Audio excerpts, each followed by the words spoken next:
To replace your brake cable and housing, you will need a new brake cable, new housing, as well as ferrules on the ends. You will need some lubricant to lubricate the cables, an Allen key, cable cutters, and a fourth hand. As well, it should be noted that you can often buy these as packages and save some money. Now you're going to take your cable cutters, snip off the end. Remove the boot as well as the L bracket. You're going to need these later on. The next step is to remove the housing off of the cable. You want to hold on to this housing for later because you're going to use it to measure to cut your new piece. The next step is to remove the cable out of the V-brake handle. Now, I usually like to loosen off the V-brake handle. There's a screw in the back. This just makes it easier to work with. So after you loosen the screw, you can flip it around. I'll show you what I'm going to do here.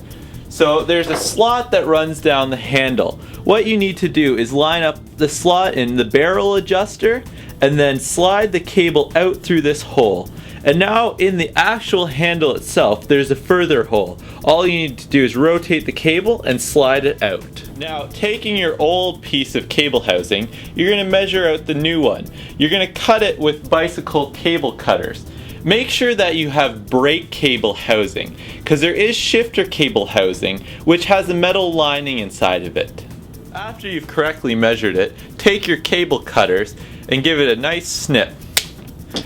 Now, if there's any reason, you can take an awl and you can clear out the center to make sure you have a nice hole to slide the cable through.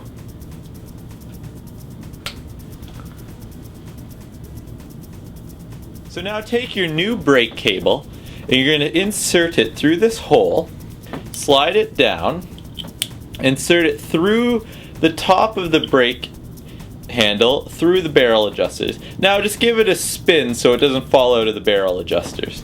You can now re-tighten down your handle to a comfortable position. The next step is to make sure you have a ferrule on the end that's going to be attached to the brake handle. You'll notice some cables often have a different end. This is for a different type of handle.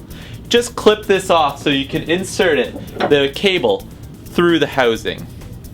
You want to make sure you use a good pair of wire cutters here, or specific bike cable cutters, because if you don't get a nice clean cut, it's going to be hard to put through the housing. Just slide the cut brake cable through the housing and slide it up the handle.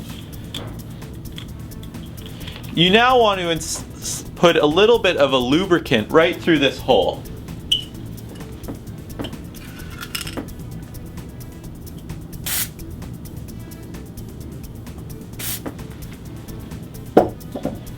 Just slide it around to make sure it lubricates. And now you need to reinstall your L bracket. Give a squirt of lubricant or a drop right through the L bracket as well. Slide this on.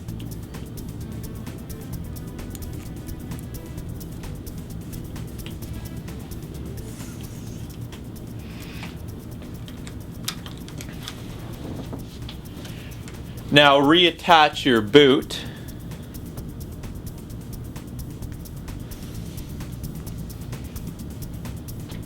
And now you're going to fix the cable through the cable bolt on your V-brake, just loosely. Now that you have the cable through the bolt, you can place the end through the quick release, the L bracket, slightly tighten it up with your hands. Using your fourth hand, you're going to now adjust the cable to the correct tightness.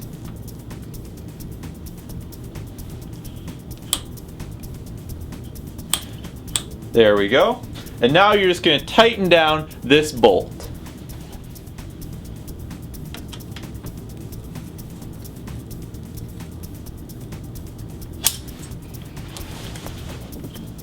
See, that is a little too tight, so I'm just going to loosen it off just a bit.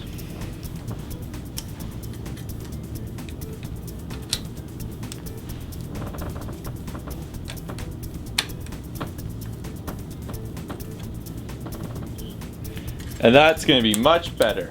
Now you're going to need to cut this cable. Take your cable cutters and leave a couple inches. Just in case you get a wider rim, you won't need to replace your brake cable. Give it a quick snip. Included with the package that your cable and housing came in, there's going to be little covers for the end of the cable. Now you just take this little cable end, slide it onto your cut cable end, and then you just need to crimp it down. This can be done with pliers, but there's a little crimping thing on the end of these cutters. After that's down, you're all ready to go riding. Now when you're installing the rear brake cable, you're going to need to cut 2 pieces of housing and install ferrules on them.